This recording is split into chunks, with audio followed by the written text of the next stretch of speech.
미국 서부가 최악의 대형 산불을 겪고 있습니다. 캘리포니아주의 번개로 동시다발적으로 시작된 산불이 2달 가까이 불타고 있습니다. 불탄 면적은 우리나라의 절반 정도나 되는데 숲은 물론 거주하는 사람들과 야생동물, 하나님의 피조물들에게 큰 피해를 입히고 있습니다. 빈번해지고 있는 대형 산불은 기후변화가 직접적으로 일으킨 재난입니다. 폭염이 계속되면서 기온이 높아지고 건조해지면서 초목이 수분이 증발해서 타기 딱 좋은 장작과 같은 상태가 되었기 때문입니다. 게다가 거센 바람까지 불어 한 번 붙은 불이 순식간에 번져 끄기 어려워져 대형 산불로 이어지고 있습니다. 이제 대형 산불이 기후변화 때문이란 걸 놓고 논하지는 않습니다. 매 반복되는 산불을 단순한 산불로 받아들이는 이는 별로 없습니다. 지난해 말 발생해서 6개월 동안 호주 전역을 덮쳤던 산불도 그렇지만 기후위기에 가장 민감한 재난 중 하나가 산불입니다. 캘리포니아주 주지사도 그를 알았기에 산불 지역을 방문하면서 기후 비상사태를 선언했습니다. 우리나라도 예외는 아닙니다. 지난 여름 긴 장마와 마찬가지로 산불이 빈번해졌고 비상 경계 기간 또한 길어졌습니다. 더 건조하고 강해진 바람에 5월까지 전국 산지가 산불의 위험에 놓이게 되었습니다. 이 같은 대형 산불의 책임은 특정한 사람들에게만 있지 않습니다. 기후위기를 초래한 우리 모두, 특히 지키고 돌보라는 명을 받은 그리스도인들에게 있습니다. 우리 모두가 불타버린 숲과 죽어간 야생동물의 죽음에 영향을 미쳤습니다. 우리나라에서 전기의 40%를 기후위기를 초래하는 석탄 발전으로 얻고 있고 타고 다니는 자동차 또한 온실가스의 주요 배출원이고 보면 그들의 죽음을 마주하는 게 부끄럽고 하나님과 이웃 앞에 서기가 두렵기까지 합니다.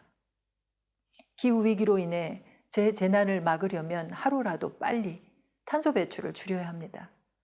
지금껏 우리의 필요를 채워준 지구가 회복력을 잃지 않게 하기 위한 시간이 10년도 채 남지 않았습니다. 2018년 채택된 IPCC 보고서에 따르면 지구의 온도를 1.5도 이상 상승시키지 않기 위해서는 2050년까지 탄소 순 배출을 제로로 만들어야 합니다. 목표 달성을 위해서는 2030년까지 석탄 발전을 모두 퇴출하되 그것은 우리 그리스도인 한 사람 한 사람부터 탐욕스럽게 살아온 삶을 회개하고 에너지와 먹을거리, 이동 수단을 하나님이 주신 것으로 필요한 만큼만 누리며 쓰레기 배출을 원천 감량해야만 이룰 수 있는 것입니다. 이미 많은 사람들이 기후위기를 경고하며 내연기관차와 석탄 발전소와 같이 탄소 다배출 산업을 신속히 퇴출할 것을 요구하고 있습니다. 하지만 여전히 우리는 기후변화 대응에 무책임하고 게을러서 기후 악당이라는 비판까지 받고 있습니다.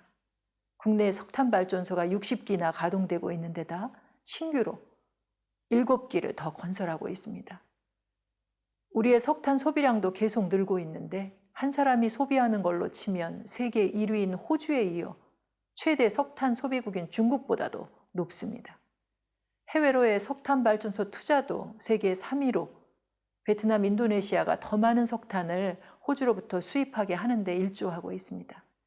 이대로 가다간 우리나라도 기후변화에 재난의 한복판에 설 수 있습니다. 안타깝게도 해를 거듭할수록 상황은 더 위급해지고 있습니다. 그래도 우리가 절망하고만 있을 수 없는 것은 우리가 생명을 주고 그 생명을 풍성히 누리게 하시는 예수 그리스도에 속해 있기 때문입니다.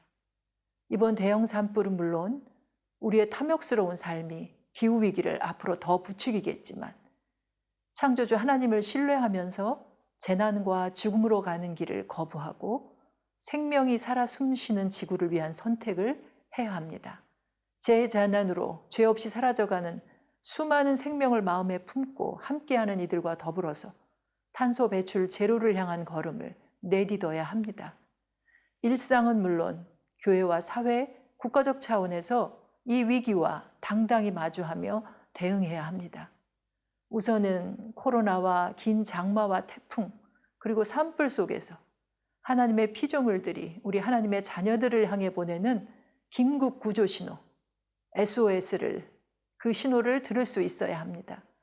두려움에 사로잡혀 있지도 너무 안일하게 있지도 말고 모두의 풍성한 삶을 위해 이 땅에 오신 주님을 믿고 사랑으로 행동함으로 주님께서 하신 일을 우리도 할 수 있게 되기를 바랍니다.